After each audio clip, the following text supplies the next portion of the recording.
ஓம் நமோ நாராயணாய. ஓம் நமோ நாராயணாய.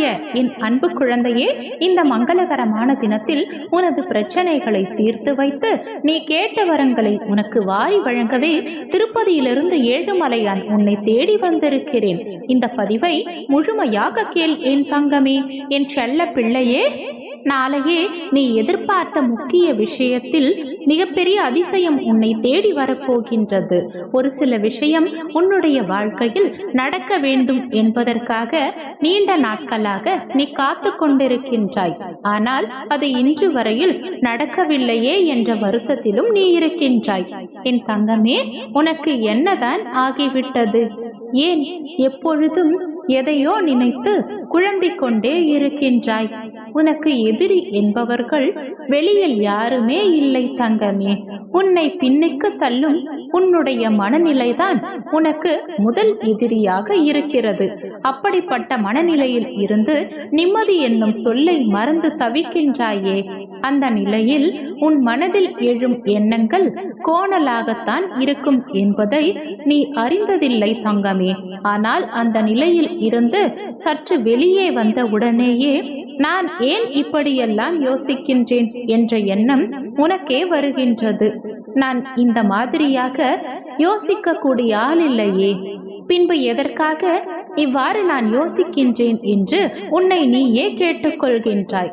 அந்த நேரத்தில் உன் மனக்கதறலை என்னால் கேட்க முடிகின்றது தங்கமே. என் முன்னால் அன்போடும் பக்தியோடும் வந்த என் குழந்தை குற்ற உணர்ச்சியில் ஏனப்பா எனக்கு இப்படி என்று உன் கண்ணீர் சொல்லும் சத்தமில்லா குமுறல், நீங்கள் காட்டிய நியாயங்களை என்னால் முழுவதுமாக கடைபிடிக்க முடியவில்லை என்று வேதனை அடைகின்றாய். என் தங்கமே, உண்மையாக சொல்ல போனால் இது உனக்கான சோதனை காலம்தான். நீ முக்கால்வாசி அதை கடந்து விட்டாய் தங்கமே. இன்னும் சற்று காலம் நீ காத்து கொண்டிரு. உன்னை கடக்க வைப்பது என்னுடைய பொறுப்பு. நீ எல்லா சூழலையும் கடந்து நிச்சயமாக உன்னுடைய வாழ்க்கையில் மிக பெரிய வெற்றியை எய்துவாய். முந்தைய பிறப்பின் கர்மவினை இப்பொழுது உன்னை பாடாய் படுத்தி வருகின்றது. அதனால்தான் இந்த அழுகை உனக்கு. போன பிறவியிலும் சரி, இந்த பிறவியிலும் சரி, உன்னுடன் என்றும் எப்பொழுதும் உன் அப்பா நானே இருப்பேன் தங்கமே. உன்னுடைய உருவம் என்னால் பதிக்கப்பட்டது. உன்னுள் இருக்கும் ஆன்மாவும் நான் உருவாக்கியதுதான். நீ வெறும் பொம்மைதான் தங்கமே. உன்னை ஆட்டி வைப்பவனும் நானே. உன் கவலைகளை இன்றோடு தூக்கி எறிந்து விடு தங்கமே. உன் கைப்பிடித்து நான் நடக்கின்றேன். பின்பு எதற்காக நீ பயப்படுகின்றாய்? எதற்காகவும் அஞ்சாதே, எதற்காகவும் கவலை கொள்ளாதே. உனக்கான செம்மையான பாதை ஒன்றை நான் உருவாக்கி விட்டேன். அதில் நீ இப்பொழுது என்னை நம்பி பயணம் செய் தங்கமே. எந்த இடத்தில் உன்னை வேண்டாம் என்று ஒதுக்கி வைத்தார்களோ அதே இடத்தில் உன்னை உயர்த்தி வாழ வைப்பேன் நான். நீ நிச்சயமாக முன்னேறுவாய். உன்னுடைய வாழ்க்கை செம்மையான பாதையில் மலர் சூழ்ந்து நீ பயணம் செய்ய போகின்றாய். உனக்கு எது நல்லது என்று உன்னை விட உன் அப்பா எனக்கு நன்றாக தெரியும். நீ வேண்டாம் என்றாலும் உனக்கு நல்லதென்றால் நான் அதை உனக்கு தந்தே தீருவேன். என் மீது நம்பிக்கை வைத்து பொறுமையோடு உனக்கு நல்ல விஷயத்திற்காக நீ காத்து கொண்டிரு தங்கமே. நாளையே நீ எதிர்பார்த்த இடத்தில் இருந்து நற்செய்தியை உன்னிடம் கொண்டு வந்து சேர்ப்பேன் நான். அப்பொழுது நீ ஆனந்த கண்ணீருடன் எனக்கு நன்றி கூறுவாய். உன்னுடைய வாழ்க்கையில் பல இன்னல்களும் கஷ்டங்களும் தோல்விகளும் வந்து கொண்டே இருக்கின்றது. அதற்கு காரணம் தெரியாமல் நீயும் அனுதினமும் தவித்துக் கொண்டிருக்கின்றாய். நான் அனைத்தும் சரியாகத்தான் செய்கின்றேன், சரியாகத்தான் நடக்கின்றேன். யாருக்கும் எந்த துரோகமும் செய்யவில்லை, யாருக்கும் எந்த கெடுதலும் புரியவில்லை. இருந்தும் ஏன் நான் கஷ்டத்திற்கு மேல் கஷ்டம் அனுபவித்துக் கொண்டே இருக்கின்றேன் என்று உன்னை நீயே கேட்டுக்கொள்கின்றாய். எதை தொட்டாலும் அது தோல்வியிலேயே முடிகின்றது. வெற்றி என்ற வார்த்தைக்கு என்னுடைய வாழ்க்கையில் இடமில்லாமல் போய்விடுமா என்ற கவலையும் உன்னில் அதிகமாகிக் கொண்டே வருகின்றது. வீட்டில் இருப்பவர்களே உன்னை புரிந்து கொள்ளவில்லை என்று நீ கவலைப்படாதே. மலை போல் வந்த கஷ்டங்கள் அனைத்தும் பனி போல் இப்பொழுது உருகப் போகின்றது. இதுவரை உன் வாழ்க்கையில் சந்தோஷம் என்ற வார்த்தையே பார்க்காத நீ இனிமேல் சந்தோஷத்தை மட்டுமே பார்க்க போகின்றாய். யார் யாரெல்லாம் உன்னை கஷ்டப்படுத்தி அவர்கள் சந்தோஷப்பட்டார்களோ அதே கஷ்டத்தை அவர்களும் இப்போது பெறப்போகிறார்கள். ஆனால் அவர்களுக்கு நீதான் உதவவும் போகின்றாய். ஏனெனில் என்னுடைய குழந்தை மற்றவர்களின் கஷ்டத்தை பார்த்து சந்தோஷப்படுபவர் அல்ல, அவர்களுக்கு உதவி புரிபவர். அவர்கள் கஷ்டப்பட வேண்டும் என்று நீ நினைக்கவில்லை. இருந்தாலும் விதி யாரை விட்டது? அதனால்தான் அவர்களுக்கு கஷ்டத்தின் மேல் கஷ்டமாக வரப்போகின்றது.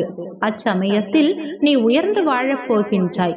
அந்த நெருங்கிய உறவுகளே உனக்கு விரோதமாய் மாறப்போகின்றது. நீ நன்றாக இருப்பதும் சந்தோஷமாக இருப்பதும் அவர்களால் ஏற்றுக்கொள்ள முடியவில்லை. நீ எப்பொழுதும் கஷ்டப்பட்டு கொண்டே இருக்க வேண்டும் என்று உன்னை சுற்றி இருக்கும் சில உறவுகள் நினைத்து கொண்டுள்ளார்கள். ஆனால் அவர்களின் மத்தியிலும் உன் அப்பாவின் ஆசீர்வாதத்தாலும் நீ மகிழ்ச்சியாக இருக்க போகின்றாய் தங்கமே. அதை பார்த்து உனக்கு நெருங்கிய உறவுகளை உனக்கு விரோதமாய் மாறப்போகின்றது. அவை அனைத்தும் தடுப்பதற்காகவே உன் அப்பா நான் சொல்கின்றேன். அவர்கள் கஷ்டப்படும் தருவாயில் நீதான் அவர்களுக்கு உதவி செய்ய வேண்டும். நான் கஷ்டப்படுவதற்கு முக்கிய காரணம் அவர்கள்தான். நான் சந்தோஷமாக இல்லாமல் போனதற்கும் அவர்கள்தான் காரணம்.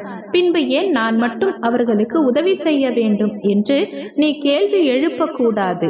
உன்னை காயப்படுத்தியவர்களே மறுநாள் கஷ்டப்படும் பொழுது நீ அவர்களுக்கு உதவி புரிய வேண்டும். அதுவே உன்னுடைய தலையாய கடமை. அதுவே உன் அப்பாவின் பிள்ளையாகிய உன்னுடைய குணமாக இருக்க வேண்டும். அப்பொழுதுதான் உன் அப்பாவிற்கும் சந்தோஷமாக இருக்கும். என் தங்கமே, நீ உன்னுடைய வாழ்க்கையில் சிறந்து விளங்கப் போகின்றாய். மகிழ்ச்சியாக இருக்க போகின்றாய்.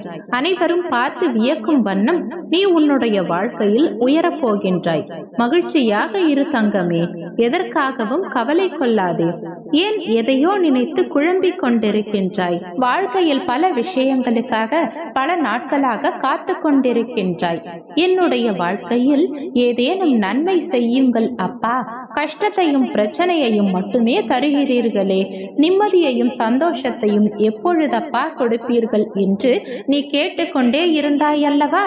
உனக்கான காலம் வரும் வரை பொறுமையாக காத்து கொண்டிரு தங்கமே என்று நானும் சொன்னேன் அல்லவா? அதை போலவே உனக்கான காலமும் நேரமும் இப்பொழுது கனிந்து வந்து விட்டது தங்கமே. கூடிய விரைவில் மிக பெரிய நற்செய்தி ஒன்று உன்னை தேடி வந்து கொண்டே இருக்கின்றது. சந்தோஷத்தில் நீ மூழ்கப் போகின்றாய். உன்னை நினைத்து நான் கவலைப்படுவதா அல்லது வருத்தப்படுவதா?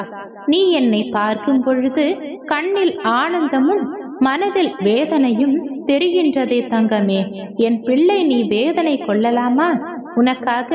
உனக்கு பக்கபலமாக உன் அப்பா நான் இருக்கின்றேன். உன் மனம் என்பது குழந்தையின் மனம் போல் பளிங்கு போல் பளிச்சென்று தெரிகின்றது. நீயோ அதை உணராமல் தேவையில்லாத விஷயங்களை நினைத்து புலம்பி வருத்தப்பட்டு கொண்டிருக்கின்றாய். இவ்வுலகத்தில் தவறு செய்யாதவர்கள் என்று யாருமே இல்லை. சிலர் தெரிந்தும் பலர் தெரியாததுமாய் செய்கின்றார்கள்.